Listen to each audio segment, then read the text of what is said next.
Salam sehat, sahabat Mas Tarjo. Ya, jumpa kembali di podcast Tawa Sehat di Puskesmas Tawangrejo, Kota Madiun. Hari ini kita kedatangan tamu spesial, yaitu bos saya sendiri di Dinas Kesehatan Kota Madiun, Pak Dr. Gigi Priyo Raharjo. Selamat pagi.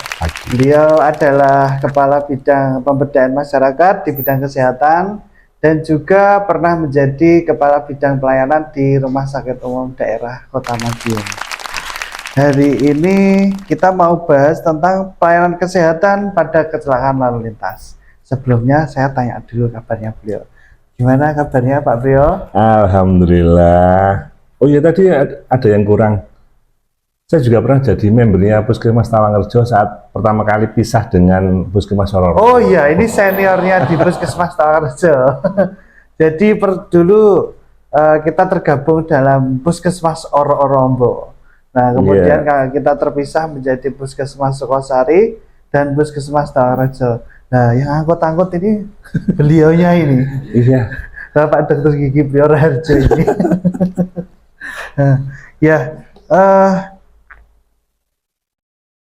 Kita langsung saja nih. Monggo. Santai saja. Yang pertama nih, ada pertanyaan terkait dengan pelayanan kesehatan di kecelakaan lalu lintas. Ji. Sebenarnya jenis kecelakaan lalu lintas itu apa aja? Kalau kecelakaan lalu lintas itu yang kemarin saya dapat info, ada kecelakaan tunggal dan kecelakaan yang ganda. Kalau tunggal kan jatuh sendiri di jalan raya. Kalau kecelakaan tunggal mesti ada lawan, tabrakan dari dua arah atau kesenggol dari sebelah kiri atau kanan seperti itu. Berarti kalau kecelakaan tunggal jatuh sendiri. Iya, jatuh sendiri, kepleset atau apa. Waktu di lintasan rel kereta api, pas hujan relnya miring jatuh ya itu. Oh iya, itu jadi pamok tuh di Madiun. Kecelakaan tunggal, walaupun goncengan sama ceweknya itu kecelakaan tunggal. Walaupun jatuhnya bareng-bareng. Iya. Kecuali jatuh hati. Iya, beda itu. Iya. Kemudian ada kecelakaan ganda juga nggak, Pak? Iya. Kalau misalnya ada korban dari kecelakaan tersebut, layanan kesehatan yang akan didapatkan sama korban tuh dari siapa, Pak? Iya, biasanya kalau laka seperti itu kan pasien akan dirujuk ke IGD rumah sakit terdekat. Oh, IGD rumah sakit terdekat. Dibawa ke IGD rumah sakit terdekat itu bisa diantar Pak polisi ataupun kadang berangkat sendiri ataupun diantar oleh teman-teman dari PSC ataupun relawan kesehatan yang lainnya. Oh iya. Untuk mendapatkan perawatan lanjutan di IGD rumah sakit yang terdekat dari lokasi seperti itu biasanya, Mas. Cuman kan setelah sampai ke IGD akan ditangani oleh teman-teman yang memberi layanan kesehatan.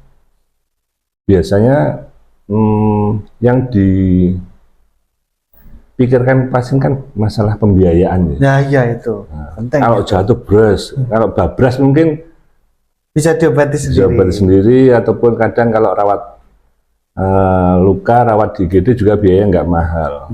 Kadang mungkin biaya sendiri saja. Tapi kalau sudah perlu penanganan lanjutan rawat inap dan kadang kalau laka lantas itu biasanya perlu operasi ya. Selama ini mesti ada operasi atau kadang bermasalah dengan tulang dan lain-lain itu membutuhkan biaya yang besar untuk masyarakat seperti itu.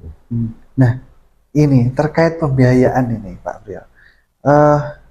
Sebenarnya untuk mendapatkan pembiayaan dari penjamin itu bagaimana, Pak? Dan siapa penjamin pembiayaan kecelakaan lalu lintas itu sebenarnya?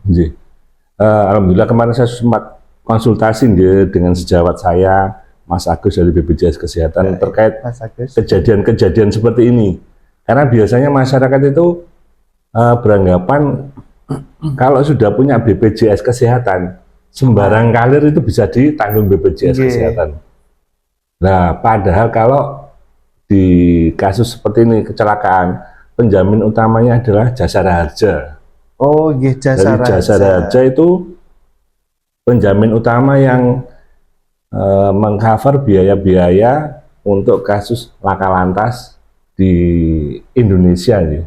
Yeah. Kalau di luar negeri kan enggak Jasara Harja, tahu yang mana. Jasanya mereka. Ya, berarti penjamin utamanya itu adalah Jasara Harja. Kemudian, loh, kok bisa Jasara Harja ya? Itu sebenarnya dari mana Jasara Harja itu kok jamin kecelakaan lalu lintas itu? Ya, dari Jasara Harja selama ini kalau kita membayar pajak kendaraan bermotor, oh iya, itu ada dari Jasara Harja yang intinya ada nominal yang disetorkan ke Jasara Harja untuk memberikan layanan ke pengendara atau warga jika mengalami musibah di jalan. Kalau Bapak Ibu atau teman-teman lihat kan mesti ada nominal yang dibayarkan seperti itu. Selain pajak kendaraan motor itu sendiri. Oh, jadi tiap tahun tuh kita bayar pajak tuh sekalian bayar Jasara Harja gitu nggih? Iya, itu untuk mengcover biaya layanan kalau ada musibah di jalan. Dan memang ya alhamdulillah pemerintah cukup aware dengan warga negaranya nggih. Cuman seandainya Jasara Harja itu bisa mengeluarkan, itu ada prosedur-prosedur yang harus dilalui. Biasanya kalau kecelakaan lalu lintas yang diantar Pak Polisi pakai ambulan ataupun kendaraan Pak Polisi itu mungkin aman sih dari permintaan prasyarat itu. Yang agak susah biasanya keluarga pasien ke rumah sakit kecelakaan, terus loh saya punya BPJS, kenapa kok nggak bisa pakai BPJS-nya? Nah itu. Iya, biasanya begitu. Iya, itu zaman saya di rumah sakit mesti ada keributan di situ. Mikirnya masyarakat yang penting punya BPJS bisa. Padahal ada aturan-aturan yang memang harus dilaksanakan. BPJS bisa menjamin untuk misalnya laka tunggal, tapi kan ada birokrasi yang memang harus dilaksanakan. Jadi biasanya dari teman-teman negeri itu menyarankan, oh Bapak Ibu harus mengurus ke kepolisian dulu terkait kecelakaan ini. Nanti ada surat dari pihak kepolisian yang akan disampaikan ke BPJS Kesehatan. BPJS, mohon maaf, Jasara Harja. Oh, Jasara Harja. Karena penjamin utamanya di jalan raya adalah Jasara Harja. Oh iya. Seperti itu. Oh iya. Ya, jadi bagi yang mengalami kecelakaan lalu lintas, kemudian masuk ke rumah sakit, itu bukannya langsung pakai BPJS, tidak bisa ini. Karena harus ada laporan kepolisian, maksudnya apa? Surat dari kepolisian menyatakan untuk dibiayai oleh Jasara Harja. Karena penjaminnya kecelakaan lalu lintas ini adalah Jasara Harja yang utama ya. Jasara Harja yang utama. Terus jangan lupa, yang penting itu surat dari kepolisian. Nah itu, yang pertama itu kalau terjadi kecelakaan perlu diingat-ingat teman-teman. Nah kemudian ini Pak, ada atau tidak sih nominal tertentu dari Jasara Harja ataupun dari BPJS untuk korban yang kecelakaan itu? Maksudnya penanganan untuk korban kecelakaan itu? Untuk pembiayaan dengan Jasara Harja, insya Allah Jasara Harja akan mengcover maksimal untuk rawat inap sekitar 20 juta. Jasara Harja ya? Dari Jasara Harja 20 juta itu cukup besar. Seandainya dari biaya tersebut kurang di rumah sakit tersebut, mungkin kecelakaannya berat, perlu ada patah tulang yang lumayan, butuh pemasangan platina atau yang lainnya, itu jika kurang maka bisa di-cover oleh BPJS Kesehatan ataupun BPJS Ketenagakerjaan. Bagi teman-teman yang mungkin dinas di perusahaan ataupun di ekspedisi ataupun yang lain, seandainya mereka ada masalah, ya mohon maaf ya, semuanya tidak ingin seperti itu, ada masalah di jalan saat bekerja, itu bisa di cover, ditambahi oleh penjaminnya dari perusahaan masing-masing. Oh gitu. Ya, jadi untuk nominalnya sekitar 20 jutaan nih, kalau dari Jasara Harja. Iya. Berarti itu maksudnya begini, kalau Jasara Harja itu udah mentok, berarti bisa langsung dilanjutkan menggunakan BPJS Kesehatan? BPJS Kesehatan atau BPJS Ketenagakerjaan. Oh gitu. Jadi, tapi membuat surat kepolisian lagi enggak? Enggak, itu sudah satu paket. Jadi dari surat kepolisian misalnya laka lantas dari pelapor. Misalnya kalau dari BPJS itu ada syarat, kalau nggak salah yang kemarin itu 3 kali 24 jam untuk pengurusan itu. Oh, jadi nggak satu saat itu langsung ngurus harus jadi, tapi ada jeda waktu. Kadang untuk antisipasi di hari Sabtu Minggu yang libur itu, 3 kali 24 jam untuk pengurusan bisa dilaksanakan. Oh, 3 kali 24 jam. Jadi memang kan semuanya berproses, kadang dari kepolisian, terus kemudian ke Jasara Harja. Jadi kadang dari Jasara Harja, misalnya kecelakaan ganda, oh ini bisa di cover dari Jasara Harja. Nah, alhamdulillah, jadi surat dari Jasara Harja itu akan dibawa ke rumah sakit sebagai bukti kalau ini Jasara Harja bisa menjamin yang pertama. Jadi kalau sudah Jasara Harja penjamin utama, sudah nggak perlu bingung-bingung lagi terkait pembiayaan. Nah, yang misalnya kalau laka tunggal, kadang Jasara Harja kan memang ini tidak bisa. Jadi surat bukti, surat dukung dari Jasara Harja kalau tidak bisa di cover oleh Jasara Harja, dibawa ke rumah sakit. Nah, itu dari BPJS Kesehatan bisa membantu pembiayaan. Oh, beda ini ya. Selama BPJS-nya aktif ya. Kalau nggak aktif bisa diurus sebenarnya. Oh, ya. Jadi, berarti untuk penjamin utama tetap Jasara Harja. Iya, Jasara Harja. Untuk kecelakaan tunggal tadi Pak Priyo, ini Jasara Harja tidak mengcover gitu ya? Nggih, tidak mengcover karena memang ada syarat-syarat yang misalnya kalau laka tunggal itu karena nggak ada lawan, memang ada aturan dari Jasara Harja itu tidak di cover, tapi dibiayai oleh BPJS. Dari BPJS Kesehatan, BPJS Ketenagakerjaan, kerjaan bisa selama prosedur yang ada itu dilewati, dilalui. Kalau nggak dilalui, nggak lapor ke polisian, nggak bisa. Walaupun punya BPJS, rata-rata trouble-nya mungkin hampir di seluruh rumah sakit ya. Kadang pasien seperti itu, mentang-mentang punya BPJS Kesehatan sudah jurus BPJS, padahal ada Jasara Harja yang penjamin utama seperti itu. Yang wajib untuk membiayai korban kecelakaan lalu lintas. Nah, kemudian terkait dengan surat menyurat ini, kalau di Kota Madiun ini ya Pak, ketika ada kecelakaan gitu, terus kemudian korban itu minta surat kepolisian. Nah, mohon izin, itu sebenarnya surat kepolisian itu ke Polsek atau ke Polres? Selama ini karena wilayahnya dekat ya untuk Kota Madiun, biasanya langsung ke bagian lantas kalau nggak salah teman-teman itu. Jadi ke Polres ya? Iya, untuk surat seperti itu. Jadi dari pihak kepolisian akan mendata, kan ada prosedur yang memang harus dilalui ya kalau di pihak kepolisian itu sebagai bukti dukung untuk ke Jasara Harja ya.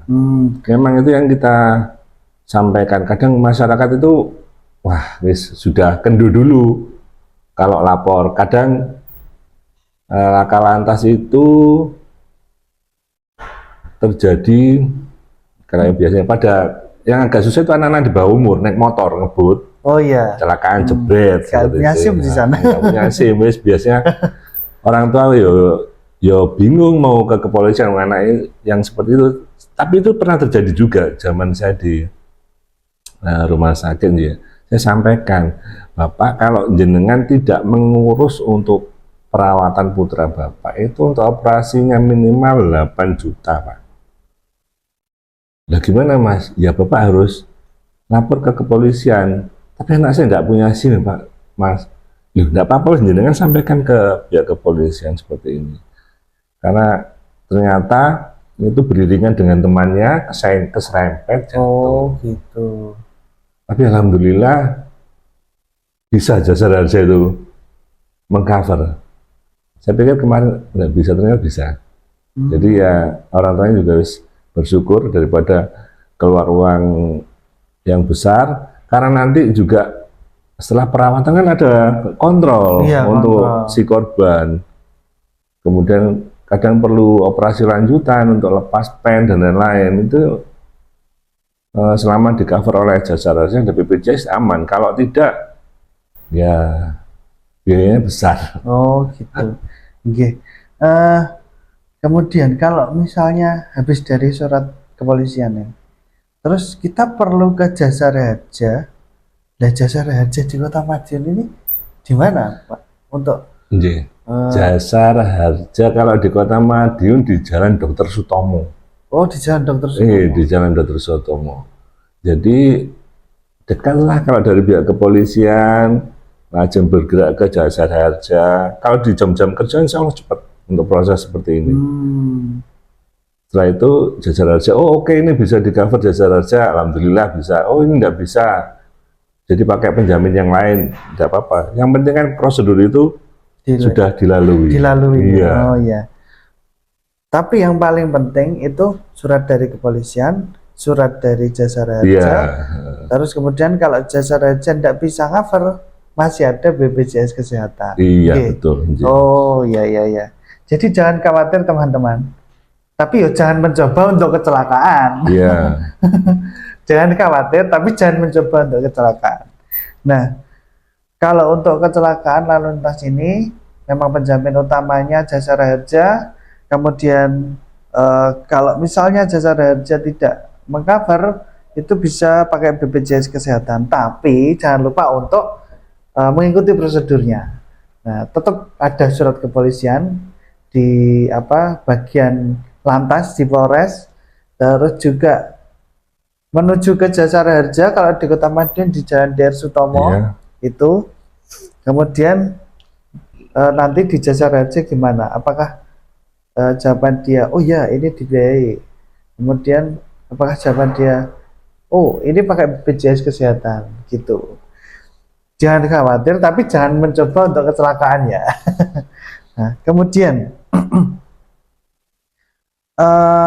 oh ini isu ya. Jika ada korban kecelakaan lalu lintas yang sedang dirawat dengan jaminan dari Jasara Harja, tetapi biayanya melebihi plafon yang ditetapkan, biayanya apakah bisa dilanjutkan dengan BPJS? Ya. Sepertinya tadi sudah. Sepertinya iya sudah. Insya Allah. Dijelaskan ya. Jadi pasien tidak perlu panik masalah biaya. Nanti akan ada pembiayaan lanjutan dari BPJS Kesehatan ataupun BPJS Ketenagakerjaan. Yang susah itu kalau kecelakaan tunggal korbannya mabuk. Nah, ini tidak di-cover oleh BPJS. Sudah tidak dapat Jasara Harja, tidak dapat BPJS ya. Lah ngapain mabuk kok nyopir? Kan sudah jelas aturannya. Kalau mabuk di jalan, laka tunggal, rata-rata kalau selama ini yang saya tahu biasanya nabrak sendiri, nabrak apa-apa. Namanya orang mabuk kan ya seperti itu ya, nggak jelas posisinya, sembarang kali ditabraki. Nah itu tidak di-cover oleh semuanya. Kadang kan ada yang ngeyel, punya ini wah punya ini pokoknya. Lalu mabuk ya tidak di-cover karena apa ya? Nah, mabuk kan nggak boleh nyopir, di mana-mana pun namanya orang mabuk ya nggak bisa fokus kalau di jalan. Oh ya, kalau mabuk nggak boleh, nggak dapat ya? Nggak dapat. Walaupun sudah laporan. Nah, malah disalahkan sama Pak Polisi, ngapo mabuk kok pegang kendaraan bermotor, membahayakan orang lain malahan juga. Jadi jelas nggak dapat surat kepolisian itu? Jelas enggak, malah jadi perkara itu. Ya, jadi memang ada isu-isu seperti itu nih. Pengennya di cover ternyata mabuk. Nah, itu kalau di Kota Madiun memang lumayan ya. Saya tahu kalau laporan dari teman-teman. Dan kadang kalau seperti itu dia terpantau dari grup-grup PSC atau dari 112. Itu iya, kan iya, iya. ada laka. Kadang ada laka, wes segera di backup, dirawat. Walaupun itu karena mabuk atau apa, yang penting dibawa ke layanan kesehatan dulu. Masalah pembiayaan wes dipikir belakang, yang penting menyelamatkan jiwa dari si korban. Oh iya, iya, iya. Jadi eh, terkait dengan itu, untuk apa namanya, ada satu lagi pertanyaan, Pak Priyo. Ketika di Kota Madiun ada yang dinamakan PSC 112. Kalau Iya, ada. namanya sekarang apa? Awak Sigap ya? Awak sigap itu yang ya itu kalau laporan perlu bantuan atau apa bisa ke situ. Oh ya, kan terintegrasi dengan Awak Sigap itu.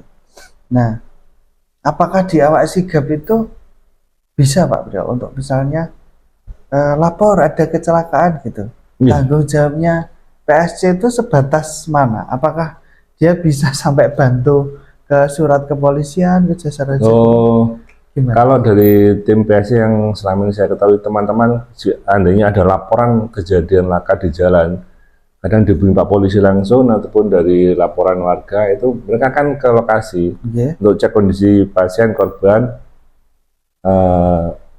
masih bisa dibawa atau sudah meninggal di tempat.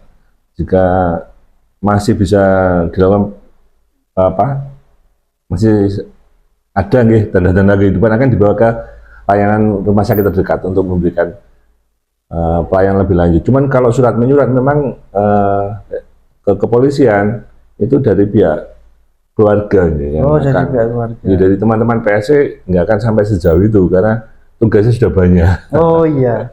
Jadi teman-teman di PSC 112 itu sebatas menolong. Ya, untuk sampai menolong di evakuasi ke rumah layanan sakit. kesehatan Ya. terdekat nih. Ya. Terus kemudian yang terakhir lagi, kok terakhir terus? Yang terakhir lagi, ada kecelakaan lalu lintas yang menyebabkan korban meninggal di tempat. Nah, ini apakah juga dijamin sama jasa raja atau ya udah gitu aja? Kalau kecelakaan-kecelakaan yang selama ini yang mungkin melibatkan kan kecelakaan kendaraan besar ya, itu bisa di cover oleh jasa raja. Jadi ada santunan kematian. Oh, santunan kematian. Iya, ada santunan kematian dengan nominal yang memang sudah ditetapkan oleh teman-teman jasa raja. Tapi mungkin juga ada prosedur-prosedur yang bisa dilaksanakan yang sesuai aturan biar santunan itu sampai ke keluarga, karena memang untuk nominal uang yang keluar kan ada pertanggungjawabannya. Jadi mungkin bisa dari jasa raja dan kepolisian kan ngecek ke lokasi, oh ini bisa mendapatkan jasa raja atau tidak. Itu dari jasa raja yang akan menentukan. Tapi ya nggak ada yang pingin sih dapat itu ya. Iya, nggak ada yang pengen. Walaupun setiap tahun bayar tetap nggak ada yang pengen. Dapat 40 juta santunan kematian tapi nggak bisa merasakan ya podo aja gitu. Sehat. Ya. Itu pertanyaan terakhir, sekedar mengingatkan bahwa yang terpenting ketika kecelakaan adalah surat kepolisian, terus ke jasa raja dulu. Nah, jadi jangan terus aku punya BPJS nih. Iya. Nah, nanti malah tidak dilayani. Jadi yang sabar dan tetap mengikuti prosedur begitu. Nah, terus ada pesan-pesan yang ingin disampaikan ke masyarakat, Pak Beo? Iya. Keselamatan di jalan itu wajib ya. Pakai helm standar, spion lengkap. Kalau sen kanan ya belok kanan, jangan sen kanan belok kiri. Itu yang susah itu biasanya belakangnya, biasanya ibu-ibu sebagian besar. Tapi bapak-bapak juga ada loh. Ada juga. Sampai membuat kaget yang belakang. Terus siap-siap buang nganan tiba sama-sama nganannya. Kalau bisa di rem aman, kalau nggak bisa direm wah wis laka lah, dan nanti berurusan dengan jasara harja. Iya. Seperti itu. Dan misalnya seandainya rata-rata kalau ada masalah itu kecelakaan, 2 orang tabrakan, diselesaikan kekeluargaan. Oh ya, wis. Setelah kekeluargaan ternyata beberapa bulan kemudian ada masalah. Nah ini yang kadang susah kalau untuk ngurus jasara harja, karena secara kekeluargaan sudah beres. Ternyata ada masalah di organ dalamnya pasca benturan. Itu kan kadang pasca benturan terasa beberapa hari atau beberapa bulan setelah kejadian seperti itu. Itu yang kadang ya susah kalau diklaimkan ataupun disampaikan untuk kalau laka lantas seperti itu. Dan seandainya ada korban jatuh terus tidak dibawa ke pelayanan kesehatan karena takut dengan berurusan dengan Pak Polisi, ya kadang masyarakat itu kalau sudah harus ke kepolisian mesti ciut artinya. Akhirnya dilakukan perawatan sendiri ke Sangkal Putung. Nah itu malah jadi nggak karu-karuan. Kadang kalau sudah dibawa ke rumah sakit sudah ya seperti itu, dokternya ya dulu lah kok sudah seperti ini, kebetulan di Sangkal Putung malah nggak karu-karuan, perawatan lanjutan butuh biaya besar, kadang tidak bisa pakai BPJS. Dan mungkin tambahan lagi ke teman-teman layanan di puskesmas atau yang lain ya, jangan gampang memberikan surat rujukan pengantar ke rumah sakit jika itu kecelakaan. Kadang puskesmas itu kasih surat ke dokter ortopedi ke tulang habis jatuh, setelah di cross check habis laka lantas. Nah ya dari rumah sakit akhirnya kan tidak bisa melayani, karena kalau seperti itu pakai jasara harja. Itu yang kadang juga bermasalah. Dipikir rumah sakit tidak mau memberikan pelayanan, tapi memang secara aturan ini harus ada birokrasi yang lain. Kadang kan pasien pinginnya yang simpel-simpel tapi membuat ribet di layanan kesehatan lanjutan seperti itu. Iya. Jadi tetap semuanya ada prosedurnya, jangan malas untuk membaca ya. Membaca prosedur maksudnya. Terus Pak Priyo. Oke, siap. Terima kasih memberikan informasi yang sangat bermanfaat. Semoga ini juga menjadi manfaat untuk teman-teman semuanya. Semoga selalu sehat dan diberikan kekuatan dan selalu selamat ya teman-teman. Terakhir ada pantun nih. Ikan hiu, ikan nila. I love you semuanya. Dadah.